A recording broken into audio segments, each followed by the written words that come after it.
అందంగా ఉండాలని ప్రతి ఒక్కరికి ఉంటుంది. ముఖ్యంగా ఆడవారంటేనే అందం. ఆడవారి అందరికీ కూడా అందం పైన చాలా మక్కువ ఉంటుంది. అయితే అందంగా ఉన్నాము అనంటే ఆ ఆనందం వేరు, మహదానందంగా ఉంటుందండి. అయితే ప్రతి ఒక్కరు కూడా ఈ మధ్య కాలంలో ఎవరికి తోచిన విధంగా వాళ్ళు ఇంట్లో చిన్న చిన్న టిప్స్, ఆ చిట్కాలు పాటిస్తూ అందంగా ఉండటానికి, వాళ్ళ అందాన్ని రెట్టింపు చేసుకోవడానికి మెరుగులు దిద్దుకుంటూనే ఉన్నారు. కానీ కొంతమందికి ఫలితం ఉంటుంది, కొంతమందికి మాత్రం ఫలితం ఉండదు. అయితే ఆ చేసే విధానం అంతా కూడా మనం ప్రొఫెషనల్గా కనుక ఫాలో అయితే కనుక నిజంగా అందం అనేది మన సొంతం అవుతుంది. ఖర్చు లేకుండా మన ఇంట్లో ఉండే వస్తువులతోటే సొంతం అవుతుందండి. అందుకని ఇదంతా కూడా ప్రొఫెషనల్గా మనం నేర్చుకోవాలి అంటే అంతే అనుభవం ఉన్న వాళ్ళు మనతో పాటు ఉండి ఆ చిట్కాలన్నీ కూడా తెలియజేస్తే బాగుంటుంది కదా. అందుకోసమని మీ అందరికీ ఈ చిట్కాలు తెలియజేయడం కోసం నేనైతే ఒక వ్యక్తిని తీసుకొచ్చాను. తను మీ అందరికీ ఎంతో సుపరిచితం. మనం చాలా కాలం నుంచి తనని చూస్తూనే ఉన్నాం సోషల్ మీడియాలో. తను ఎవరో కాదండి, 22 సంవత్సరాల అనుభవం కలిగి ఉన్న వ్యక్తి. బ్యూటీషియన్లో ఎంతో మందికి తను చక్కగా అందానికి మెరుగులు దిద్దుతూ వస్తున్నారు. తనే బ్యూటీషియన్ శోభారాణి గారు. ఇప్పుడు వారితో మాట్లాడి ఏం చిట్కా చెప్పబోతున్నారో మనందరి కోసం అడిగి తెలుసుకుందాం. నమస్తే శోభ గారు. నమస్తే అండి. అయితే ఈ మధ్య కాలంలో మనం ఇందాక ఒక టాపిక్ లో మాట్లాడుకున్నట్టు హెయిర్ ఫాల్ తో పాటు చిన్న వయసులోనే తెల్ల జుట్టు రావటం కూడా ఎక్కువగా చూస్తున్నాం. ఇది కూడా చాలా పెద్ద సమస్యగా మారిపోయింది. మనం మాట్లాడుకున్నప్పుడు అలా రాకుండా ముందే ప్రివెంట్ చేసుకోవడం కోసం ఒక రెమెడీ ఉంది నా దగ్గర అని చెప్పడం జరిగింది. ఆ రెమెడీ ఏంటో మన ప్రేక్షకులకు కూడా తెలియజేస్తే వాళ్ళు కూడా పాపం ముందుగానే తయారు చేసుకొని రాకుండా ఉండటానికి పాపం వాళ్ళు జాగ్రత్త పడటం జరుగుతుంది కదా. అందుకని ఇప్పుడు ఆ రెమెడీ చూపించేసేయండి. తప్పకుండా. సో జనరల్గా ఏంటంటే వైట్ హెయిర్ అనేది ఇదివరకు రోజులతో కంపేర్ చేస్తే 40+, 50+ అప్పట్లో వాళ్ళకి వచ్చేది కదా. సో ఇప్పుడు ఏంటంటే మనకి 13, 14 అంటే టీనేజ్ నుంచి వైట్ హెయిర్ వచ్చేస్తుంది. రీజన్స్ ఏదైనా కావచ్చు, స్ట్రెస్ అవ్వచ్చు, పొల్యూషన్ అవ్వచ్చు, హెరిడిటరీ అవ్వచ్చు, ఏదైనా అవ్వచ్చు, గ్రే హెయిర్ వచ్చేస్తుంది.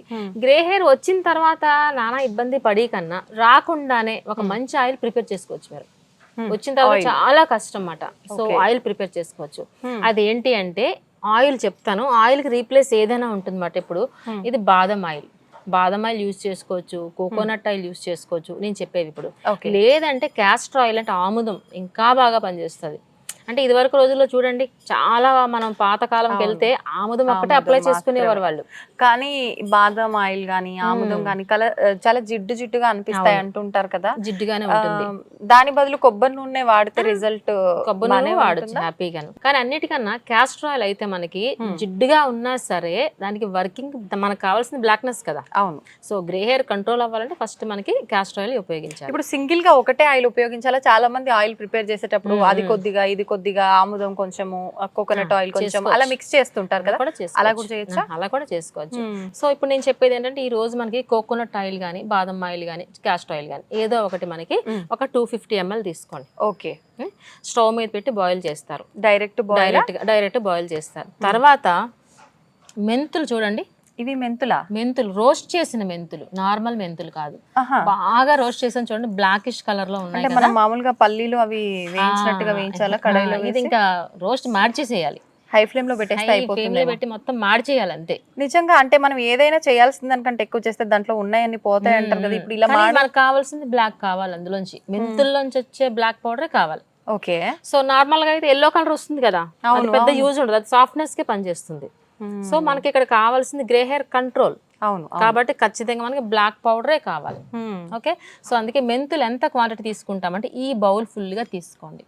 1 బౌల్ అనుకోండి. ఇలాగా మనకి ఈ బౌల్ తీసుకోండి అన్నమాట. బాగా రోస్టెడ్ మెంతులు, కరివేపాకు ఆకులు, ఇదిగా ఇంత క్వాంటిటీ తీసుకోవాల్సిందేనా? ఒక బౌల్ ఖచ్చితంగా. అంటే ఇది కొంచెం పైకి వచ్చేస్తే బాగా మనం నీట్ గా అనిచి ఒక బౌల్ తీసుకోవాలి. ఓకే. ఓకే. సో ఇవి కూడా ఎండబెట్టినవైనా పర్వాలేదు, పచ్చివైనా పర్వాలేదు. ఓకేనా. సో ఈ కర్రీ లీవ్స్ కూడా మనకి తిన్నా కూడా మంచిదే. ఇప్పుడు కాదు చూసారు, తినడం అంటే కష్టం అన్నారు. మనం ఏం చేయొచ్చు, ఒక పౌడర్ రూపంలో చేసుకుని కర్రీస్ లో యాడ్ చేసుకోవచ్చు, చట్నీస్లో యాడ్ చేసుకోవచ్చు. ఆటోమేటిక్గా వెళ్ళిపోతుంది కదా. మనం జనరల్గా ఇప్పుడు మనమే ఇలా అన్నాను, పిల్లలు అసలు తినరు. ఇలాగా తాలింపుల్లో పక్కన పెడతాం కదా. సో కరివేపాకు ఇంటేక్ తీసుకున్నట్లయితే మనకి ఎక్స్టర్నల్ గా కూడా మనకి ఆయిల్ వాడుతున్నాం కాబట్టి గ్రే హెయిర్ కంట్రోల్ అవుతుంది. ఓకే. ఇప్పుడు 2 క్వాంటిటీస్ మీకు అర్థమైంది కదా. సో 1 బౌల్ ఇది కొంచెం అనిచి బాగా దగ్గరికి పెట్టి 1 బౌల్ కింద తీసుకుంటాం. ఎంతసేపు మరిగించాలి? సో అది బాయిల్ అవుతూ ఉంటుంది కదా. బాయిల్ అవుతున్నప్పుడు పౌడర్ చేయాలా? అసలు డైరెక్ట్ గా వేసేద్దాం. వేసేసి ఈ 2 డైరెక్ట్ గా వేసేసి మోర్ దెన్ ½ an hour అలా లో ఫ్లేమ్ లో పెట్టండి. అందులో ఉన్న కంటెంట్ అంతా మొత్తం బయటకు వస్తుంది.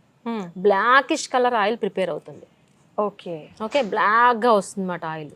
ఓకే, ఎంతసేపు మరగాలంటే more than half an hour. Half an hour. Boil అవుతున్న తర్వాత కౌంట్.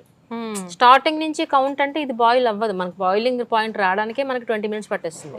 అంటే ఒక కాస్త 10 heat నిమిషాల్లో. వచ్చిన తర్వాత హాఫ్ అన్ అవర్. హీట్ వచ్చి బాయిల్ అవుతున్న తర్వాత మనకి half an hour low flame.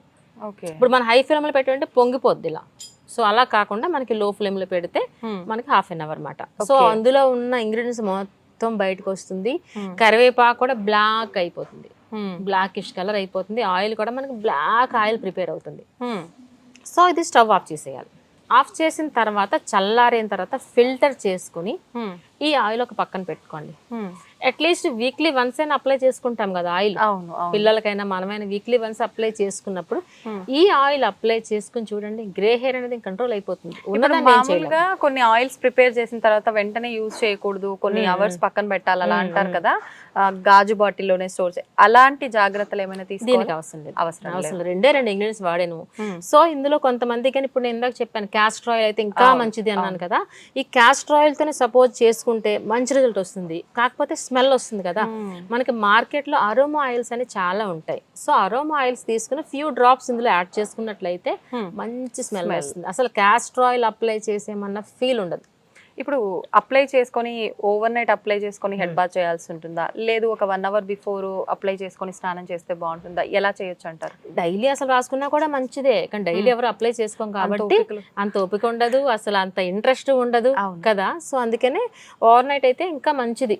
ఎలాగా మనకి వీక్లీ వన్స్ ట్వైస్ చేసుకున్నప్పుడు హోల్ నైట్ అంతా అట్లీస్ట్ హెయిర్ మీద ఉన్నట్టయితే గ్రే హెయిర్ ఖచ్చితంగా చెక్ పెట్టచ్చు మనం. అంటే మీరు వయసుతో సంబంధం లేకుండా అప్లై, చిన్న పిల్లల నుంచి అందరికి చేసుకోవచ్చు. స్టోర్ చేసిన తర్వాత ఎన్ని రోజుల పాటు ఆయిల్ వాడొచ్చు? ఎందుకంటే రెండు డ్రైనే వేసాం కదా మనం. డ్రై వేసాం కాబట్టి మనకు బాగా బాయిల్ అయిపోయింది కాబట్టి 2-3 months ఖచ్చితంగా ఉంటుంది. ఈ లోపల అయిపోతుంది కదా. ఫ్యామిలీ అంతా యూజ్ చేసినా ఒక్కళ్ళు యూజ్ చేసినా 250 ml చేసాం. అది బాయిల్ అయ్యేసరికి ఇది మళ్ళీ అబ్జర్వ్ చేసేసరికి తగ్గిపోతుంది క్వాంటిటీ. అవును, ఎందుకంటే మెంతులు కూడా పీల్చుకుంటుంది కదా, కరివేపాకు పీల్చుకుంటుంది, క్వాంటిటీ అలాగా తగ్గుతుంది. అది సరిపోతుంది ఈజీగా. మనకి 3 months వరకు ఉంటుంది. అంతవరకు ఎందుకు సరిపోతుంది కదా, అన్ని రోజులు రాదు కూడా మనం తక్కువ క్వాంటిటీ చేసుకుంటాం. అవును, అందుకే ఎప్పటికప్పుడు చేసుకుంటేనే బెస్ట్. సో అంతేకాకుండా ఇప్పుడు మనకి హెయిర్ ఫాల్ కంట్రోల్ అవ్వాలి అంటే ఎంతసేపు ఆయిల్ అంటే వైట్ హెయిర్ గురించి చెప్పుకుంటున్నాం మనం. అసలు హెయిర్ ఫాల్ కంట్రోల్ అవ్వాలన్నా కూడా ఎవ్రీ టైం నేను చెప్తూ ఉంటాను కదా ఫుడ్, అలానే ఐరన్ రిచ్ ఫుడ్ తీసుకోవాలి. ఐరన్ రిచ్ ఫుడ్ మనకి ఎందులో ఉంటే ఆకుకూరలో ఉంటుంది, మన క్యారెట్లో ఉంటుంది, బీట్రూట్లో ఉంటుంది, నట్స్లో ఉంటుంది, బెల్లం, అలానే ఖర్జూరాలు. ఇవన్నీ ఒకప్పుడు రోజుల్లో తినేవారు కాబట్టి వాళ్ళ హెయిర్ చాలా స్ట్రెంగ్తీగా ఉండేది.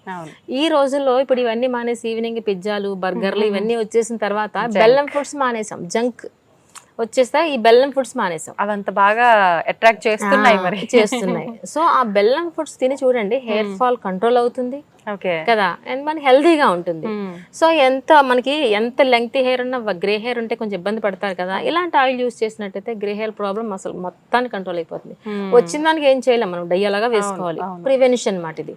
సో ఇప్పుడు హెరిడిటరీ ఉందనుకోండి, వాళ్ళ హోల్ ఫ్యామిలీ అంతా గ్రే హెయిర్ వచ్చేస్తుంది ఎర్లీ స్టేజ్ లో అంటే పిల్లలకి ముందుగానే ఇలాంటి ఆయిల్ ప్రిపేర్ చేసి మనం అప్లై చేస్తే రాకుండా ఉంటుంది కదా, ఇది బెటర్ కదా. అంతే.